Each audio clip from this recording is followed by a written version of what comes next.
Hello, আসসালামু আলাইকুম। সবাই কেমন আছো? আশা করি সবাই অনেক ভালো আছো। তো গত বছরে আমি এখানকার একটা ভিডিও দেখিয়েছিলাম যে বন্যা আসে নাই, সবাই অনেকে হচ্ছে ধান রোপণ করেছিল। তো এবার যেটা হচ্ছে সবাই ধান রোপণ করছে। এই যে এদিকে এই সাইডে দেখেন সবাই ধান রোপণ করছে, আর হঠাৎ করে গতকাল থেকে বন্যার পানি চলে আসছে। অলরেডি কিছু ধান আমাদের বন্যার মধ্যে চলে গেছে। তো এটা শুধুমাত্র আজকের পানিতেই, মানে গতকালকেও এই জায়গাটা পুরোটাই শুকনা ছিল। মানে একদিনের বন্যাতে এই জায়গাটা পুরোটা হচ্ছে পানির মধ্যে তলিয়ে গেছে। তো এখন আমি জানি না বাসায় আমি কয়দিন থাকবো। যদি আমি হচ্ছে বন্যার পুরো সিজনটা বাড়িতে থাকতাম তাহলে আপনাদের দেখাইতাম যে আসলে আমার এই বাম পাশে যে ধানগুলো আছে এগুলো কিন্তু বন্যার পানির নিচে হচ্ছে তলিয়ে যাবে। তো আমি মনে হয় আগামী 2-1 দিনের ভিতরে ঢাকায় চলে যাব। তো এই কারণে এগুলো আপনাকে দেখাতে পারবো না। বাট এই সাইডটা দেখেন একদিনের ভিতরে সব পানির নিচে চলে গেছে।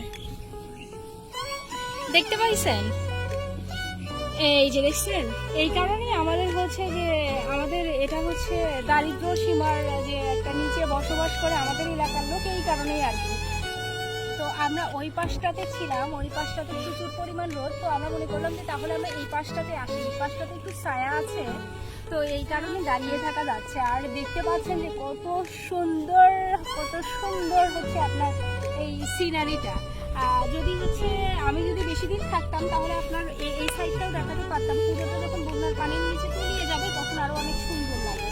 আর এখানে হচ্ছে আপনার অনেক নৌকা চলে আসে, মাঝিরা নৌকা নিয়ে আসে। তো এখন নৌকাও নেই।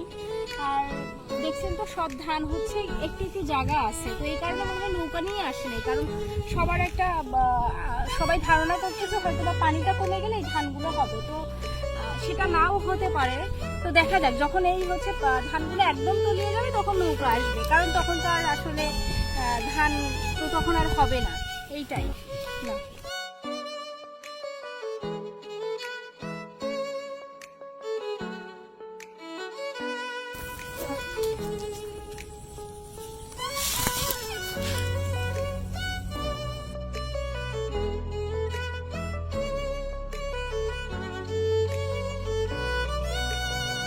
আমরা অনেকক্ষণ এখানে হচ্ছে দাঁড়িয়েছিলাম, বসেছিলাম, গল্প করলাম। তো সন্ধ্যাও লেগে যাচ্ছে, তো আমরা এই কারণে চলে যাচ্ছি।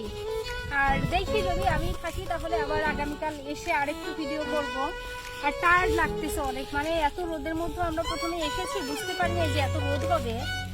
বাসায় ছিল, ছায়া ছিল, তো আমার বলছে যে হ্যাঁ ছায়া হয়তো পড়ে গেছে। ওকে, ঠিক আছে, সবাই তাহলে ভালো থাকবেন, সুস্থ থাকবেন।